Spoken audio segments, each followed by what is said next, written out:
Hi, my name is Karen Kaminsky. I want to welcome you to the Salon Suite Facility Building Course and Comprehensive Guide to Designing and Building a Private Suite Facility. And my background is I have salon suites here in Pennsylvania. I have 5. I was the first private salon suite in the state back in 2016. I started my business and my first facility opened in 2017. And currently I have 5 locations. We manage 114 studios. And I have put together this comprehensive program for people and individuals like yourself who are looking to forego the franchise route and create your own private facility. So the first module is selecting the ideal location. The factors to consider, of course, your demographics, your foot traffic and visibility, who's the competition in the market, the economic environment around safety and security, accessibility, the cost and overhead, zoning regulations, future developments, community and amenities. And when it comes to the square footage, ideally you're looking for something around 5,000 to 7,000 square feet. That is your perfect market in order to, in perfect size, in order to have a profitable salon suite facility. Cost and price of square footage. The cost and price of the square footage is going to be your major factor when you're looking for a space, because not only is it going to dictate your profitability, but it's also going to predict if you can actually afford to put something there. And the price per square foot, generally what a landlord will do is it's $10 a square foot. So if you're doing a 5,000 square foot space, your rent would be $5,000 a month. So you really have to be considerate of how much that is. And we're going to end up factoring. And later on in this program, I'll be able to show you how you plug those numbers into the pro forma to see exactly what the location will be able to produce using the numbers that you get from the landlords. So you want to be able to assess the price per square foot and use that as a negotiating tool, because that's going to dictate your profitability. The other thing that you have to consider, not only do you have the price per square foot, but you have CAM charges or triple nets. That is the actual, and it's an extra charge that landlords charge on top of the square footage. That is for common area maintenance. So this covers things such as taxes and parking lot maintenance, sidewalk maintenance, sign maintenance. So you definitely have to, there'll always be 2 charges. So if a landlord will say to you, it's $10 per square foot, and then the CAM charges are $4.50, you could expect to pay $14.50 per square foot on that 5,000 square foot space. Below, you're going to be able to see an actual, there's an Excel sheet where, again, you're going to be able to plug in all these numbers and kind of get used to what you're looking for in rent, what you can afford in rent, what the triple nets are, and then what you're going to be able to charge your tenants in order to make this a profitable location for yourself. Next modular is going to be site vetting. So when we're site vetting your location, we are not looking at heat maps like you'll see with the franchise model. And the reason why is, again, a lot of beauty pros go into the beauty industry right out of high school, but then later on transition out to nurses or teachers or some other kind of profession. But they do keep up on their salon license because that enables them to go into the professional beauty stores like Cosmoprof or Salon Centrics. So you want to be able to vet your site in a different manner. What we usually use is a real estate business program called CoStar, where we're able to drop a pin where the location is and it populates the metrics that we're looking for. So when we're looking at site vetting, we're looking at salons and spas, nail salons, barbershops, hair salons, like any kind of wording that you would be used for a salon. And depending on the population and the density, we're looking for, anywhere from 1 to 10 to 20 miles.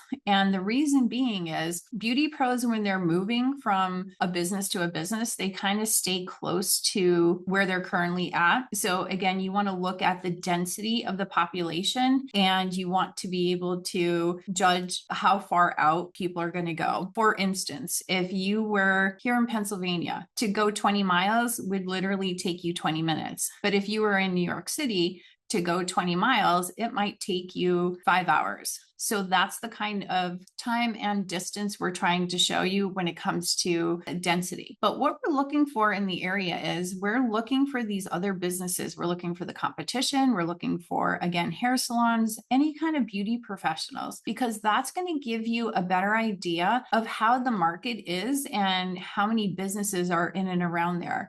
And again, don't get afraid about having other salon suites in the market. If they're franchise models, what tends to happen is they have to follow the franchise guidebook, where you, because you're an independent, you're able to do bigger spaces, offer more amenities, give more things back that would attract beauty pros. And we'll get into that later on in the program. One of the other factors that is really important when we're site vetting for our clients is how many professional stores are in and around the area. And we're talking, when we say professional stores, we're looking at Cos and Prof, Salon Centrics, any kind of professional beauty store where you need a license to go in. And the reason why is these individuals who are going to be renting your spaces, they actually live out of the stores. They don't use sales reps like a bigger salons do. They usually, we look for where the stores are in connection to where the salon suites are, so that it makes it convenient for our beauty pros to get their product. Again, we look to see how many salon suite facilities are in and around the location that we're looking for. Again, don't be afraid if there are salon suites in the facilities or in the surrounding market. That shows, especially if there's waiting lists, that is a healthy market for you to go into.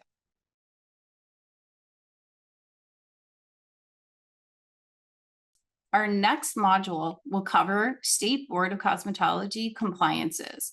Now, you have to remember, if you're doing this alone, you want to go to each state's state boards because everybody's different. Some people and some states are allowed to booth rent, while others have specific requirements when it comes to actually setting up a salon. So you want to make sure that you have all those compliances checked, because the last thing you want to do is go ahead and build your salon facility and then find out that you can't rent them to beauty pros for some kind of technicality. So again, where you need to be able to look at State Board of Cosmetology for the state that you're looking to do this in. You're looking for how big the space has to be, what the size requirements are, because some of them, like here in Pennsylvania, you had to do 10 feet wide. That was the minimum. You have to also look for what the square footage requirement is per beauty professional. It's not just random. Again, here in Pennsylvania, they have dropped the square footage down to 120, but it's still 60 for each additional person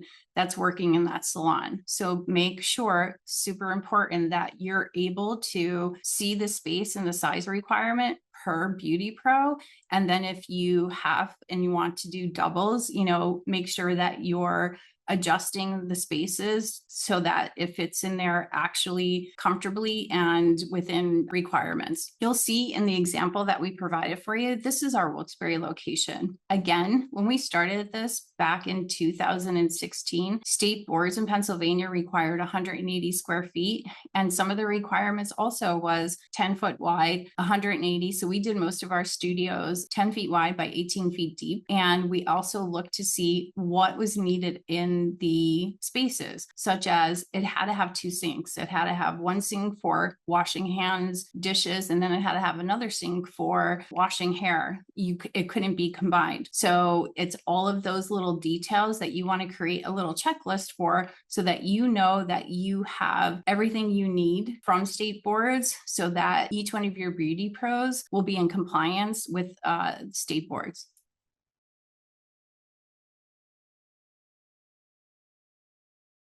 Next modular is going to be knowing license requirements. While you're going through state board requirements, you're also going to need to know what is required for licenses and paperwork for each one of your tenants. And again, I will keep referring back to Pennsylvania and what's needed for them, just to kind of show you what you're looking for. So you need to be able to see with a hairstylist and a barber and a nail tech and an esthetician and a medical injector, you have to know what the requirements are for each one of those professional licenses and what they need in each one of their studios in order to be able to rent to them. What and who to look for: hairstylist, hair color, shampoo assistant, wig installers, medical anestheticians, makeup artists, permanent makeups, waxers, eyebrows, eyelash techs, barbers, microbladers, injectors, nail technicians, tattoo artists, hair braiders, massage therapists, IV drip bars, body piercing and others, hair replacement, teeth whitening. A lot of times you have to know what's going to be allowed and what's not, again, to make sure that your people are in compliance. When you're looking at each one of these, you'll be able to see right there on state boards what is required for each one of the salons. And what we do here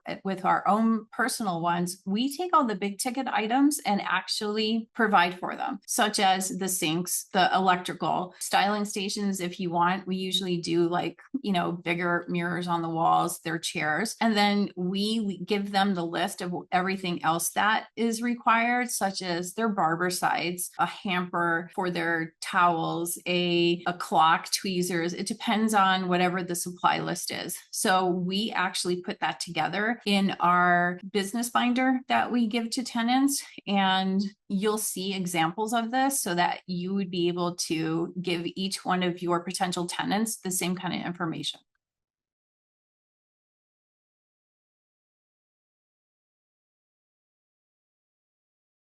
Another part of state boards that you have to look for is what is required when it comes to furniture and equipment and what needs to be in each studio. Take, for instance, a nail tech. Here in Pennsylvania, it has to be vented to the outside. So in our design, we actually take our nail techs and make sure that we have 2 or 3 rooms, and we make sure that they have the exhaust systems in there so that we could accommodate nail techs. So again, you have to go back through state boards, read what is going to be required for each and every one of your tenants so that you're able to actually rent to them. And then how big, again, it goes back to the stores. In Pennsylvania, we have to actually submit for or give to our potential tenants a diagram of the space so that state boards is able to confirm before they come in to do inspections.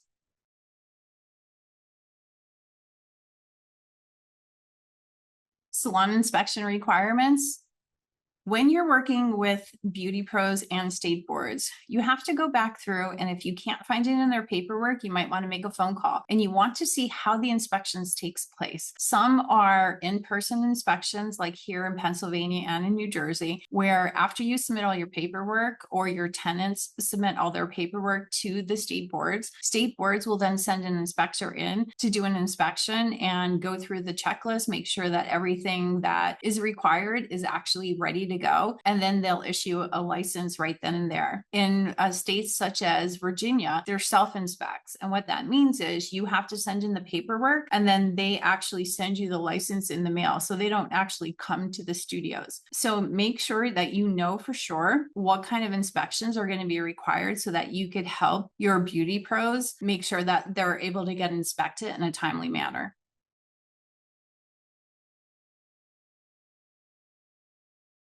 What is a performa? A performa is where we take all the numbers and what it's going to cost and what your rent's going to be and actually what you're going to be able to charge for your salon suite studios to see what kind of income potential you're going to get from that actual location. Creating a performa, we do it for every single site.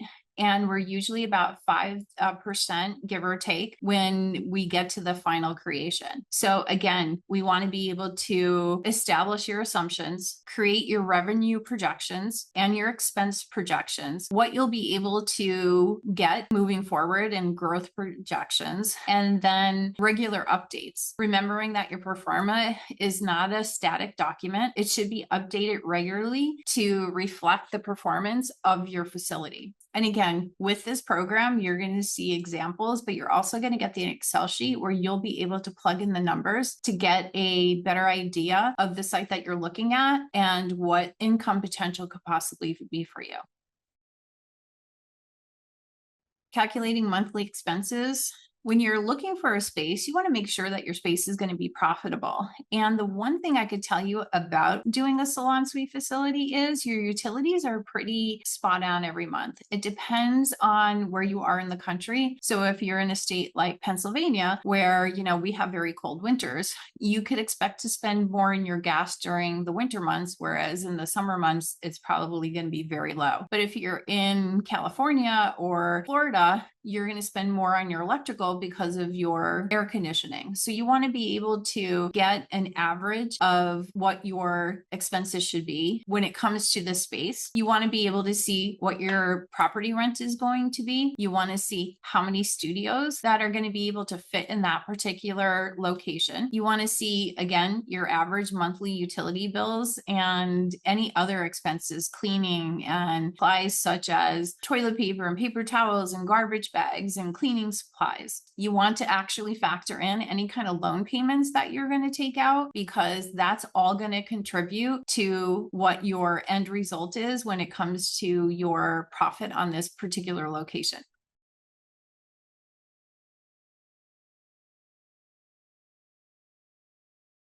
When it comes to your building cost, that is something that we cannot get a true bid on until we have the drawings and we've already, negotiated all of the mechanicals. And the reason being is you need to have those drawings in order for each one of the subcontractors to be able to go through and bid everything. And without the drawings, the engineers or the HVACs don't know what to expect, the plumbers, the electricals, but you can look for estimates. And the estimates that I can tell you, when I was doing my own project in Lansdale, I didn't hire a GC. I used the subs that I used on the other 4 locations. And my building costs came in at $105 a square foot. That was with our plans, our mechanicals, all the subcontractors were paid, the permits to do the build out, and it saved us a ton of money. When you're looking at a project, when it cost for a GC, you could estimate that they're going to charge anywhere from 15 to 20% on top of whatever your building charges are. So it's safe to say that you could fall in the range of 105, like myself, all the way up to maybe like 145, depending on the finishes you picked out, how expensive your GC is, and what other projects and furnitures and fixtures you decide that might drive up the cost of your build out. What I can tell you is when you are doing your build out, you need to remember, if you go to sell your business down the road, you are not going to get credit for the money that you actually put into your build out. It is going to be based on your cash flow. So when you're deciding between crystal chandeliers and acrylic chandeliers, always go with the cheaper version, because that crystal chandelier is not going to get you more money.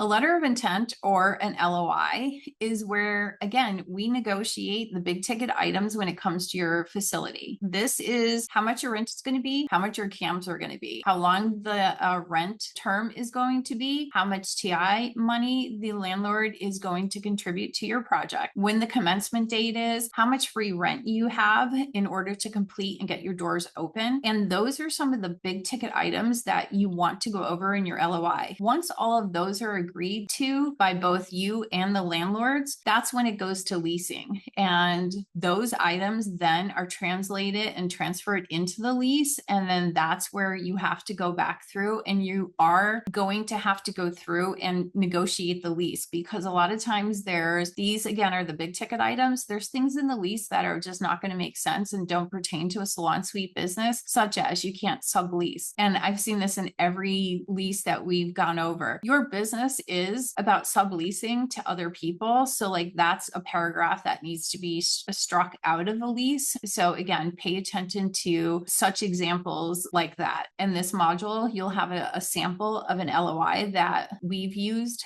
and it just gives you the take. But if you're working with a real estate agent, that person would be able to put this together for you. And when you're asking for TI money, my suggestion is always ask big. So when we're doing our projects, we're already asking for $100 a square foot in TI money. And then you're able to negotiate down from there. And that gives you the ability to cut down on your out-of-pocket cost for your project.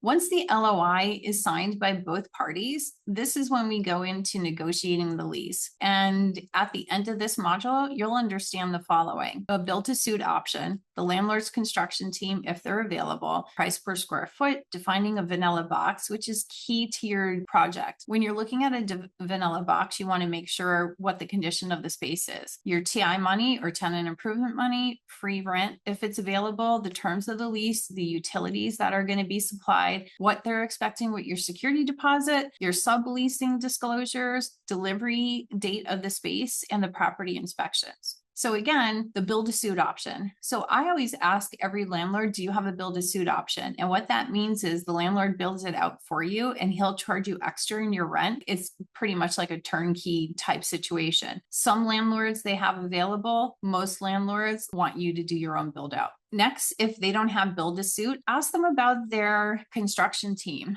Most landlords have a construction team, especially if they have multiple properties. So always ask. Those people is where you get the best prices when it's the construction, because they already know the building. And a lot of times the landlord wants you to use their construction teams, again, because they know the building so well. Again, in the lease, you're looking at your price per square foot, making sure that what you agreed on in the LOI is translated into the actual lease itself. Defining the vanilla box and making sure that the project is a plug and play. A vanilla box is defined as a space where you have the HVACs, all of the utilities are ready to go, and you're just going in there and actually starting your project. You want to make sure that you're not going into a dark cold shell, a gray shell. There's certain terminologies, and you want to watch with that because the condition of the space, a lot of landlords, depending on if it was a brand new construction, that you might get a dark cold shell. That just means you have to bring it up to a vanilla box before you could actually start your project. So you definitely want to make sure what the condition of the property is in and what they're providing as part of their actual lease. Tenant improvement money, whatever you negotiated into your LOI, is what you want to make sure translates into your lease. Again, when you're looking at tenant improvement money, you want to ask big. What I see happen with a lot of landlords is how much TI money is that they're willing to provide is going to go back to your personal finances, and everybody's personal finances is different. So the stronger your personal financial statements are, the more TI money landlords are willing to give you. We see a lot of times too that landlords are happy to work with Allure consulting tenants because they know they have experience behind them and they know that they have kind of that safety net, especially if it's the first time around. So that's why a lot of people, instead of doing the DIY method, they might, actually have us go through the whole entire system with them. Free rent and what's available. When we're negotiating, we're actually negotiating so that we're not paying rent until our doors are open. So whether you're looking for the free rent where it comes from the time you get your building permits or the sooner of your occupancy, there's a way to make sure that you're not paying rent again until you have the doors open and you're ready, open for business. Your lease terms, how long are they? When we're negotiating, we usually start at 5 years. And then what happens is landlords are willing to give more TI money based on time. So you're in essence trading your time for their money. So then we start at 5, we go to 10, sometimes we go to 15, and then we always do 2 5-year options because these facilities are so complex in their build out and it's not something that you could just tear down in a day. We try to go for really long leases, and landlords are thrilled with that because they will give you the money to invest because they know they have a long-term tenant and you're going to drive business into their property. Again, utilities, make sure you know what's in the space. You want to make sure there's a sewer hookup. You want to make sure that the gas lines are there, the electrical is ready to go, and the electrical you have enough electric to actually be able to power the whole space. And that we'll go over that a little bit later on when it's amps per rooms. But again, you want to make sure that you know exactly what you're getting. When it comes to the security deposit, make sure you know how much security deposit your landlord is expecting Typically, it's 1 to 2 months what the rent is. So make sure you're negotiating that. I've seen some landlords go up to 6 months, but again, you want to try to keep it at that 1 to 2 months of security deposit. Again, you want to be able to tell the landlord that you're subleasing, that you're going to subdivide the space that you're taking over, and it's going to be a subleasing type business so that they know that there's going to be other people in there renting from your company, not their company. Your delivery date, when the landlord expects to turn over the space to you, because you want to make sure that the delivery date is specified in the actual lease so that you know when the clock starts.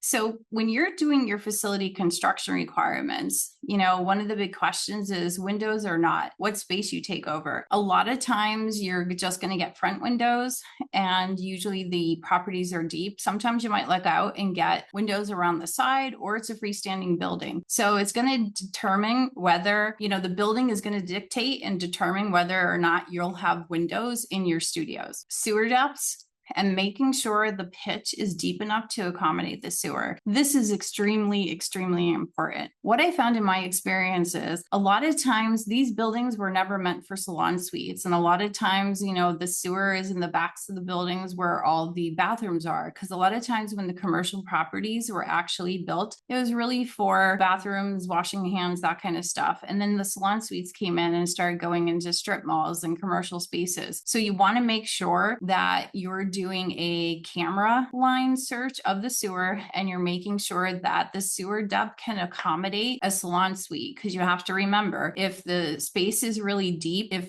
when I say the space deep, so our Trexlertown location is 45 feet wide by 165 feet deep. So we had to make sure that the sewer pitch was going to be able to connect so that the sinks in the front of the building were able to empty. So again, make sure that the sewer depths are there and that it could accommodate the whole entire facility from front to back. Your HVAC system requirements and modification, that's going to go back through, that's your heating, your ventilation, and your air conditioning for the space. A lot of times what we see is we like to go into a space where we actually have the HVACs already in the space, and then we're able to just modify them. In some instances, we actually had to put our own HVACs on, and it just drives up the cost, especially if you're getting TI money. You're ending up using some of that TI money to bring that space up to a vanilla shell, where we kind of look to make sure that the HVAC is there. But you want to be able to see how old the HVACs are. Typically, the HVACs will have a 25-year lifespan on them. So it just kind of gives you a look into what the future is and,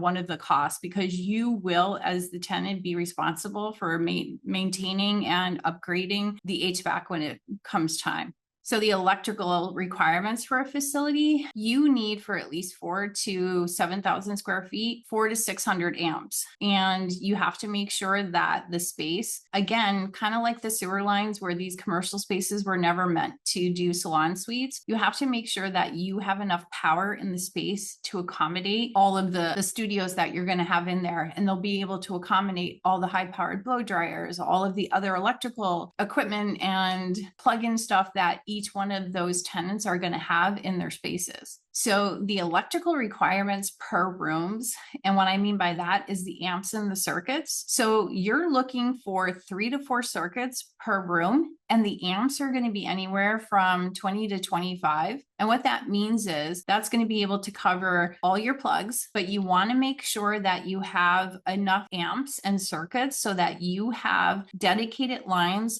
by the styling stations for these high-powered blow dryers. And I cannot emphasize this enough. The blow dryers that these individuals use are not like the ones that you get at Target or Walmart. These are high-powered blow dryers. And the reason is because you're trying to push that water out of the client's hair as quick as possible to get to the next client. So they pull a lot of power. One blow dryer can pull 20 to 25 amps. So you want to make sure that you have dedicated lines on either side of your styling station in order for for that not to blow a fuse. And then the other ones are kind of shared because plugging in their phones or their TVs or flat iron, those kind of things could be shared over the amps and the circuits, but the high powered blow dryers have to have dedicated lines. And again, they have to have at least 400 to 600 amps in these requirements. When it comes to the hot water system, what we have used throughout all 5 of our locations is almost like a double system. We use the instant hot water heaters, but we also use the storage tanks. And the reason being is when the water comes in from the public water, it goes into the instant hot. The instant hot then drops into the water holding tank. That tank always has hot water. If you were to use one or the other, the instant hot water heater would not be able to keep up with the supply and demand of these individuals. And again, a lot of people have questioned the system. And what happens is they say, well, hotels do it all the time. And I have to agree. But in a hotel, you don't have people using the hot water every day in every room all day long. Where in a salon suite facility, that's what's going to happen. So you want, again, to use the instant hot water heaters, and then you want to take the tanks. And the tanks, what happens is when there's a demand for water, the water's coming from the tanks, the holding tanks. So there's always hot water. And that instant hot water is always heating up the holding tanks with hot water instead of it having to heat up the water, at 50%. Your plumbing requirements and water lines, pay attention to that. A lot of properties have migrated out of the metal pipes and the copper pipes, and they let you do PEX lines. Make sure you know from the landlords what they're going to require, because if you have to do your whole facility in copper, it is going to cost you a ton of money and a ton in labor. So you want to make sure that you're able to use PEX lines and the PEX lines are plastic lines, and your plumber will know this, so that you're going to keep your costs down. Fire protection requirements and that are to code, that's going to go back to your landlord. You're going to have to ask them exactly who they use, because you're going to have to use them too. And what that means is that is your sprinkling systems, that are your alarm systems for fire, not for security. And you're going to have to be in compliance with the whole entire property, so that, God forbid, there's ever, any kind of fire or something goes off in a neighboring space, that you're protected and you're all in the same system. Your Wi-Fi connectors and your service. A lot of times you're going to get a lot of these Wi-Fi companies that are going to come in and try to sell you a upgraded, dedicated Wi-Fi. You really don't need it. We use up here in Pennsylvania Comcast and Xfinity, and that works fine. And then you're looking at the speed, because again, everybody's going to be on Wi-Fi, checking out, using music, using their TVs. So you want to be able to have boosters throughout the spaces and just have them either sectioned, in the hallways or up in the ceilings seem to work really well too. Programmable thermostats are huge. You want to be able to control the temperature from your phone. And why I say that is depending on what area of the country you're in. And again, I'm using Pennsylvania, spring and falls, the weather, 1 minute it could be 40 degrees, and the next time it could be 90 degrees. And what happens is the temperature fluctuates, and a lot of your tenants are going to be uncomfortable. So being able to have programmable thermostats, 99% of the time they run by themselves, but it's that 1%, when the seasons are changing, that you might have to, turn the heat up or, turn the air conditioner on higher. Common area lights and timers, highly suggested. What we do in all of our locations is we have beautiful chandeliers hanging throughout that are on all day. And then right around dusk time, maybe about 4 or 5 o'clock, depending on, when the sun goes down, we have like the puck lights that come on, and those lights stay on then until morning. So they come on at like 4 o'clock, and then they stay on until the next morning, so that your facility is never in darkness, and that your chandeliers go off and your chandeliers aren't on all day. When you're designing your salon suite facility, you're going to come up with a color scheme, and your color scheme is usually determined by your brand. So you want to make sure you get in with our experts, or if you have your own experts, and this is where the color scheme comes in. What color are the walls going to be? Because again, you want to make sure that you're doing your common areas, which is your reception area, your hallways, your break room, your laundry room. The other rooms, the actual studios, you're going to have your furniture installed, your shampoo bowls installed if needed, but you're also going to just paint the rooms white because again, each one of those tenants are going to come in and personalize their space. Your reception area is where you're going to welcome your guest and with the first thing people see. And again, you are the facility and each one of your tenants are individual businesses. So, having your logo on the wall, we don't do desks in our facilities. And the reason why is because this concept is newer in Pennsylvania, people tend to stop when they see a desk and they don't go to look for the person. So, you want to put a directory up, you want to either put a directory or run a TV that has, the diagram of the building and who's in what studios so that people aren't there waiting for, to be told where to go.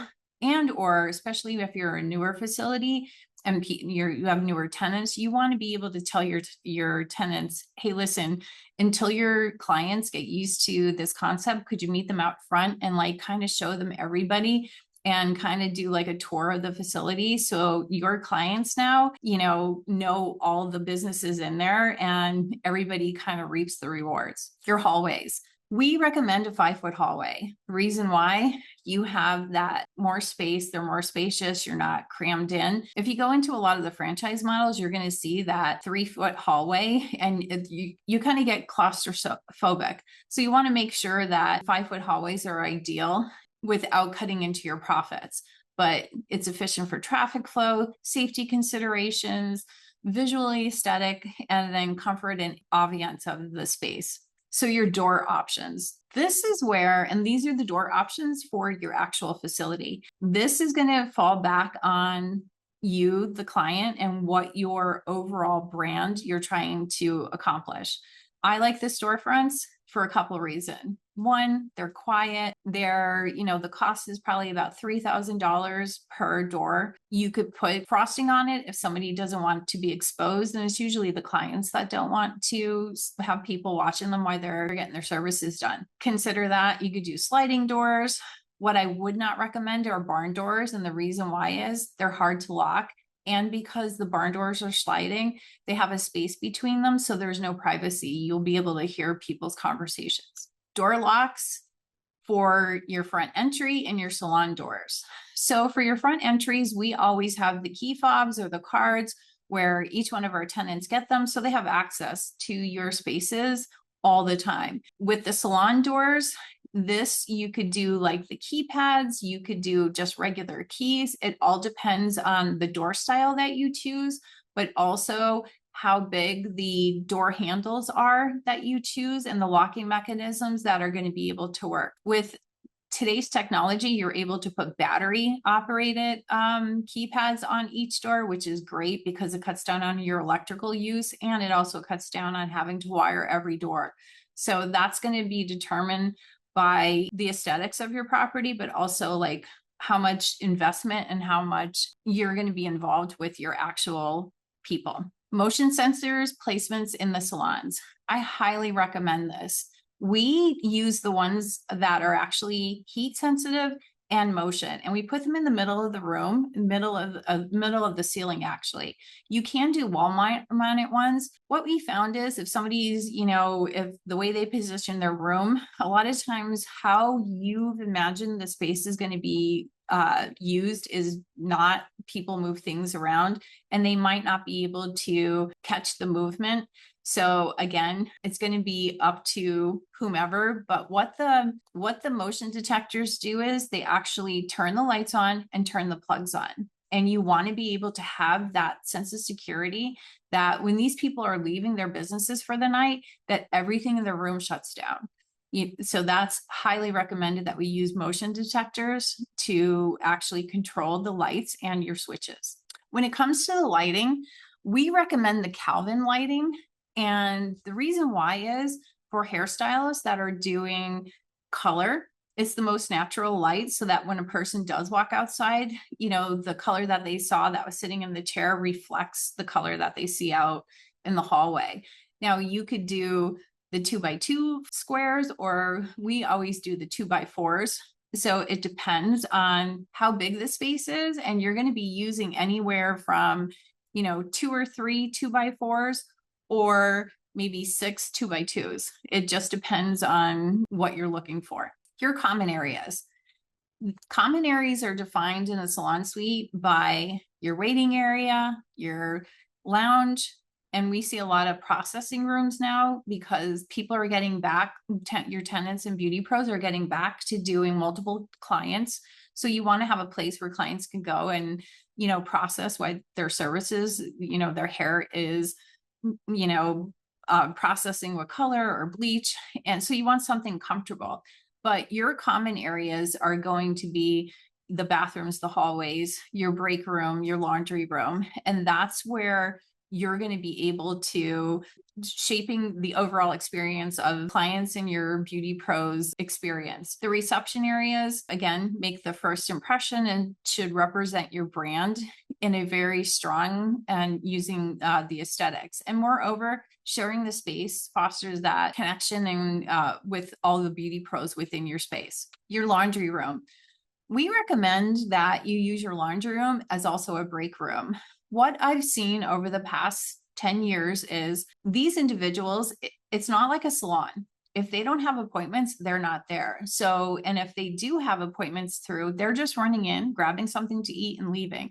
So I would not recommend doing an actual space, an extra space for a break room. I would combine it all together because they're usually in there eating and doing their laundry. So by doing one laundry room, break room, you're going to maximize your income. Also, when you're doing your laundry room, I have done both ways. I have done the stackable washer and dryers that you would get at your typical Lowe's or Home Depot, but I've also done your stackable apartment dryers, and I've also done the commercial ones.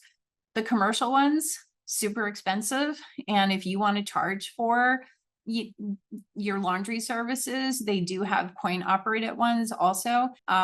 We don't do that. We try to keep, the amenities, because I know a lot of the franchises, they nickel and dime, the tenants to death. So like we don't charge. But the ones that I love the best are your typical washer and dryer stackable one unit that you see for the apartments. And the reason why is the commercial ones are very expensive. The front loading ones that you get at Home Depots or Low, they tend to have like a smell of mildew on them because of that rubber gasket. Whereas the stackable washer and dryer, they can't overfill them. They last for about 5 years, and it's just a item that you're going to have to replace instead of repairing them, and they work wonderful. We always put a refrigerator in our laundry room break room so that they could put drinks and they could put their lunches and anything, that they need refrigerated. Because again, you have to remember your plugs go on a motion detector. So the plugs aren't going to stay on for them to have individual refrigerators in their space. The restrooms, again, you could do single restrooms, you could do stall type restrooms. However, it plays the role. A well-designed restroom should prioritize cleanliness, functionality, and aesthetics. So consider installing the touchless fixtures. We love them. And what they actually do is you don't have to turn the faucets on. It has a gallon shampoo underneath, or a gallon of soap underneath, so that you don't have to keep refilling it. And it also has the blower right there, so the floors stay nice and clean. We use the Bradley units, and they have been a lifesaver. When we're doing our facilities, we try to find every way possible to be as eco-friendly as possible. And these Bradley sinks are fantastic. So now when it comes to commercial carpet or for the common areas, here in Pennsylvania, I like to use carpet only because in the wintertime, I'd rather vacuum than mop all the floors. Now, if you're in Florida where you have a little bit more humidity, I could see why people use tile. And that's going to be a preference. That's going to be, what you're looking for aesthetically, and, the durability and the longevity, the comfort and the acoustics, the aesthetic appeal that you're trying to convey, easy maintenance, and of course, safety. You don't want anybody to ever slip. And then in the facilities themselves, we like to use the LVT, but more and more people are starting to look at the polished concrete. The only thing is, if you're doing the polished concrete, just know ahead of time that it is a little harder on beauty pros on their feet, especially when they're standing all day. When it comes to your facility's amenities and securities, some of the things that we see clients incorporate is a coffee bar. We had one in our Wilkes-Barre location, and we had coffee and tea and water, and it was somewhere for, your clients to go and grab something, especially because we had the motion detectors and it would shut the plugs off. So it was hard to keep, stuff cold in your space. So we provided it for them. There's a lot of vendors now that you can call where they'll actually bring in like their whole coffee system and they'll actually like service it for you. So that's a great amenity to have for your clients. Reception desk and or area. We, as I had mentioned in one of our previous segments, we did a desk, and what we saw happen is people would stop there because they looked at it as like a salon. So we kind of like to have a big area where we have seating, couches, chairs, because we also, have events in that portion of our facilities, and it just kind of makes it a warm, but it also gives you an idea of, so that the people have to go look for their actual beauty pro, instead of like standing there waiting for somebody to escort them, because that tends to be what happened. So you're able to get your directory so that people, when they walk in, could find their beauty pro, or somebody who's walking in off the street would be able to just find a service that they're looking for. Another great thing that we see is a picture taking area for your tenants to be able to show their work, and a social media picture taking area. So whether you want to put your logo there or somewhere where it's optimal lighting, that's perfect, and your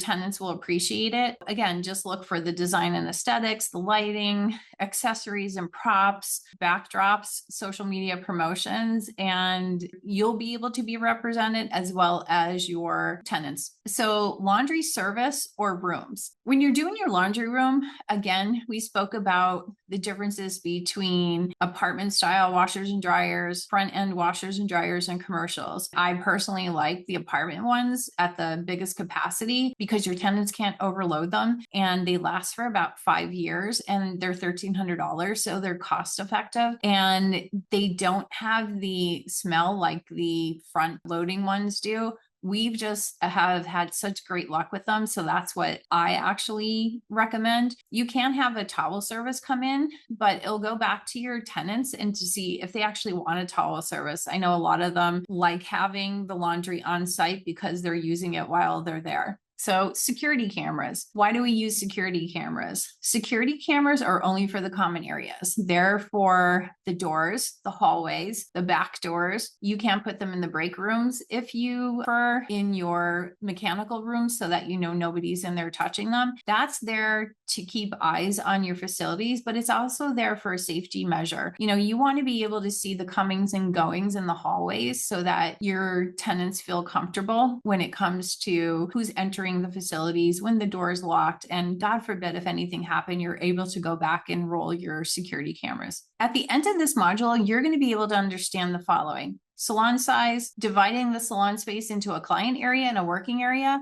electrical plug placement, furniture and equipment selection and placement, salon doors and windows, doors, locks, floors, vinyl plank, highly recommend it, and commercial carpet and common areas. So again, the salon size, always go bigger than the franchise models. So the franchise models is anywhere from 100 to 120. I recommend 150 square feet. Why? Because you can. And two, everybody wants a bigger space. Nobody wants the smaller spaces. And especially in a market that has a lot of salon suites, they'll come to you for more space. So dividing the salon space into a client area and a working area, it's kind of like when you take the space, you want to draw a diagonal from corner to corner, and you want to be able to keep the beauty pro on the one side so that all her chemicals, her working space, her plugs and everything are on that side, while still preserving the space for your client experience. So closer to the door, in front of the styling station, so that the client doesn't really cross over and get into any of the chemicals or color or into the working space of the beauty pro. Electrical plug placement. Again, we talked a little bit in a previous segment about electrical plugs and what you need. Again, I can't stress enough that those electrical plugs have to be, especially for the high powered blow dryer, on either side, and it shares one. So that's one circuit, one plug. And you want them on either side. So if you have a left-handed or right-handed person, and they're dedicated only for blow dryers, all the other ones are shared because they're able to share that 25 amps in that actual circuit. But when it comes to placement, you're talking on either side of the styling station, one by the door, one at the back of the facility, one on the wet bar, and then another one next to like the shampoo bowl a little bit away. And the ones that are closest to the water are going to have GFI plugs on them for safety measures when it comes to being close to the water. Furniture, equipment, selection, and placement. So this is where you have to go back to your brand. When you're selecting the furniture, and what I consider furniture is your shampoo bowls and your styling chairs. And we provide those with Allure Salon Group in each one of our studios. So you want to go back and look. Most 90% of our tenants actually use them. That other 10%, they'll bring in their own because they want a whole brand and a whole aesthetic feel. We do partner with some of the other manufacturers of beauty furniture, so we'll be able to share that with you. But furniture selection, equipment selection, your shampoo bowls, your salon chairs, your styling stations, the equipment should reflect the services that are being given in that particular salon, whether it's a beauty pro, whether it's a nail tech, a barber. So again, it goes back to, who's going to be using that room and what equipment that they need. And then placement and layout. Effective space planning is key. Ensuring that the equipment is arranged to maximize both workflow and efficiency and client comfort. Consider factors like ease of access, lighting, flow of foot traffic, adequate spacing between stations, and sufficient storage solutions, and contributing to organizing a clutter-free environment. Salon doors and windows. When you're selecting your doors, you're looking for privacy, you're looking for aesthetics. Again, it'll go back to your brand. And there's so many examples, but you also want to take in consideration where your budget is. You don't want to overspend because, again, overspending on your build out is only going to cost you in the long run. Because again, if you go to sell your facility, it's not like a home where you keep putting equity in and, you're thinking that the house is worth more. When you go to sell these particular spaces, they are based on your cash flow, not the decor or, how much you spent in building them out. Door locks. Again, it's going to be up to you what the doors look like, and then what locks are going to be able to service those doors. So again, when you're looking at your doors, make sure you have in mind or ask for suggestions when it comes to what kind of locks are going to be able to be used on the doors that you select. Flooring. Again, in our studios with the Allure Salon Group, we use the vinyl plank, and we highly recommend it because it's stain resistant and you're able to get a lot of wear and tear out of it. We do carpets in the hallway only because it's a lot easier to vacuum than it is to mop all the floors and, for people sliding. But then again, if you're in an area like Texas or you're in an area like Florida where there's humidity, tile is probably a better way to go. It's all going to depend on your cost, what your aesthetics, the durability, the visual appeal that you're going for, and the ease and maintenance of it all.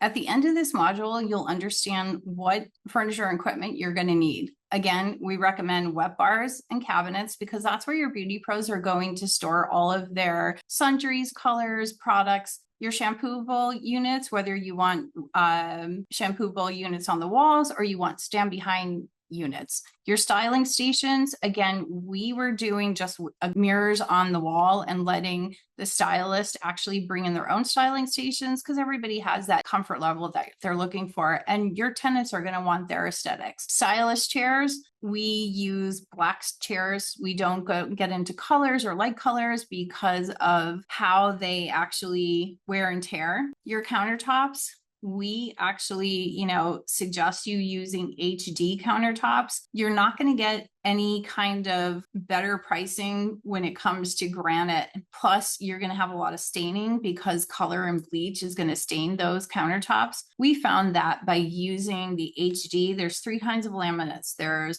regular laminate, HD laminate, and lab quality. The lab quality obviously is a little bit more expensive. The HD we found to be awesome, and it actually withstands all the color stains and the bleach stains. When it comes to pedicure chairs and benches, we actually do pedicure chairs. We get a lot of ours from our beauty suppliers or from Amazon. Or if you're thinking about doing a bench where you have a built-in type one, just know that when you're doing benches, they're kind of stuck in that room will only be able to be used by a nail tech. Now, your venting system, when you have a nail tech, you have to go back to the building codes and not state board codes. You have to go to building codes to see what's going to be required for a nail salon. Here in Pennsylvania, it has to be vented to the outside. So again, we pre-vent 2 or 3 of our rooms so that we could accommodate beauty pros and nail techs. And then your hooded dryers, if you're doing ethnic hair, we've seen a lot of hooded dryers that need to be done. And then floor mats. Most beauty pros bring their own floor mats, but it goes back to what kind of flooring you're going to have. Again, while the polished concrete looks beautiful, it is really hard on your tenants' legs to actually stand there all day. Interior and exterior signage. At the end of this module, you'll be able to understand the following: outdoor signage as per the building specs, indoor signage, logo and reception area, and salon doors and salon signage. Again, when you're negotiating your lease, signage is going to come up. If there's a pylon sign and you want your name on the pylon sign, that's going to be something that's going to be discussed in the lease so that they have a space for you. But when it comes to the outdoor signage, your signage could cost you anywhere from $5,000 to $25,000. Most commercial properties want to keep their own formality throughout their shopping centers or their properties. So they're going to require certain specs. So make sure you know what those specs are and start pricing those out when you put your design package together. So in all of our facilities, they all wanted channel lettering. So the channel lettering, on a raceway. Some might have panels, but again, you need to know what the landlord is going to require. So your indoor signage, again, whether you want it backlit, it's usually your logo, but do you want it backlit? Do you want it just, raised letterings, vinyl? That will go back to the aesthetics and the overall appearance of your space that you're trying to accomplish. So when it comes to the salon doors or the salon signage, you're going to have to go back to the state boards to see what's going to be required. Here in Pennsylvania, each salon owner has to have the name of their salon on their door. And we recommend people putting their phone numbers on the door too, their business phone numbers, so that when other clients are walking through for other services, they're able to just take a quick picture and be able to, call that person for a service if they're looking to, for that type of service from other people. Understanding construction cost. The price per square foot for a build out is anywhere from $65 a square foot to like over $200. And it depends on a lot of factors: your location, the size, the materials and the finishes, the regulatory requirements, the contractor's expertise, site preparation. So you want to be able to bid out your job, but you're not going to be able to bid out your job until you have your actual construction documents, which consist of the architectural drawings and your mechanical drawings. Once you have that, then you're able to shop the bids out to make sure that the person's giving you the best bid. It falls within your budget, especially if you're getting TI money, that you're able to, complete the project with, what is left over. The cost of your construction is going to be determined, again, by your finishes. Really consider the finishes and what you're putting into it. Because again, if you ever go to sell your facility, it's not like a home where you're putting equity into your house. It doesn't matter. It's always your cash flow when you're doing these business models.